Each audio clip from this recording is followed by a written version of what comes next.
మాట్లాడండి. అదే కరెక్ట్ కాదు, అదే కరెక్ట్ కాదు. మీరు మీరు ప్రాయశ్చిత్త దీక్ష తీసుకున్నానని చెప్తున్నారు.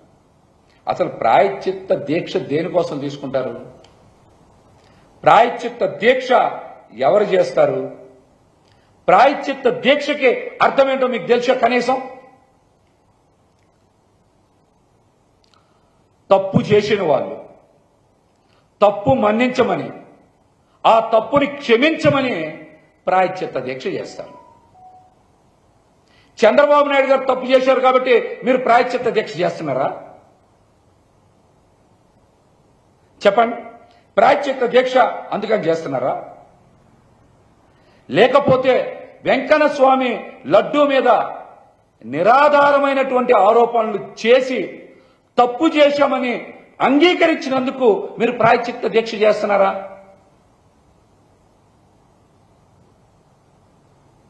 చెప్పండి. ఒక్క ఆధారమైన చూపించారా కల్తీ జరిగిందని?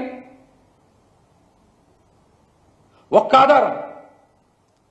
మా పార్టీ అధ్యక్షులు మాజీ ముఖ్యమంత్రి వర్యులు జగన్మోహన్ రెడ్డి గారు మాట్లాడారు కదా, మీరు ఒక్కటంటే ఒక్క ఆధారమైన చూపించారా? చెప్పండి. అంటే చంద్రబాబు నాయుడు గారు చేసిన తప్పుకి మీరు ప్రాయశ్చిత్త దీక్ష చేస్తున్నారా? హిందూ ధర్మం అంటే సనాతన ధర్మాన్ని ఇంత దారుణంగా కించపరుస్తారా? ఇంత దారుణంగా కించపరుస్తారా? నిజంగా మీకు చిత్తశుద్ధి ఉంటే మీరు ప్రాయశ్చిత్త దీక్ష చేయాల్సింది ఎవరి కోసమో తెలుసా? ప్రాయశ్చిత్త దీక్ష చేయాల్సింది ఎవరి కోసమో తెలుసా?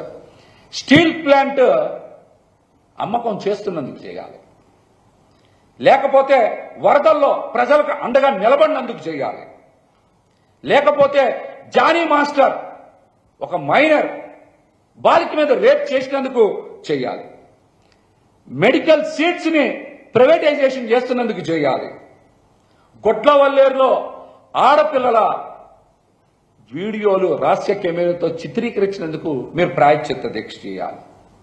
లేకపోతే అధిసారా వలన